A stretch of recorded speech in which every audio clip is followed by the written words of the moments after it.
আমরা গতদিন যখন এসেছিলাম তখন বলেছিলেন বিশ্ববিদ্যালয় প্রশাসন যে আগামী 30 তারিখের ভেতরে অর্থাৎ আজকে তাদের ডেডলাইন ছিল এবং আজকের ভেতরে তারা একটি সিদ্ধান্ত জানাবেন যে কোন নীতিমালার আলোকে প্রথম বর্ষের যে সিট সেই সিট বরাদ্দ করা হবে।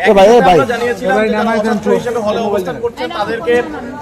সসম্মানে বিদায় করার ব্যাপারে বিশ্ববিদ্যালয় প্রশাসন কি ধরনের ভূমিকা রাখবেন এবং প্রথম বর্ষের যে সিট অ্যালটমেন্ট দেওয়ার ক্ষেত্রে যে ধরনের বিষয়গুলো শুরু করা দরকার অর্থাৎ আবেদনপত্র জমা নেওয়া এবং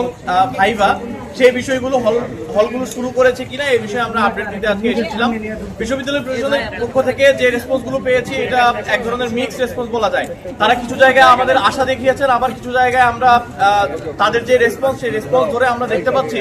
যে তারা সময় ক্ষেপণ করার চেষ্টা করছেন। আমরা ইতিমধ্যে দেখেছি যে দু একটা হলে ইতিমধ্যেই অ্যালটমেন্ট পর্যন্ত হয়ে গিয়েছে, কিন্তু আবার কিছু হলে এখন পর্যন্ত শুধুমাত্র ভাইবার যে কার্যক্রম সেই কার্যক্রম শুরু হয়নি। অর্থাৎ আমরা এটা থেকে বলতে পারি যে যদি সদিচ্ছা থাকে, যদি কোনো হলের ইচ্ছা থাকে যে প্রথম বর্ষের শিক্ষার্থীদের সিট অ্যালটমেন্ট দেওয়ার ক্ষেত্রে তারা যদি বদ্ধপরিকর হন তাহলে এটা করা সম্ভব ছিল, কিন্তু আমরা দেখতে পেয়েছি শুধুমাত্র আবেদনপত্র জমা নেওয়ার জন্যই 30 তারিখ পর্যন্ত দীর্ঘায়িত করা হয়েছে এই সময়টা।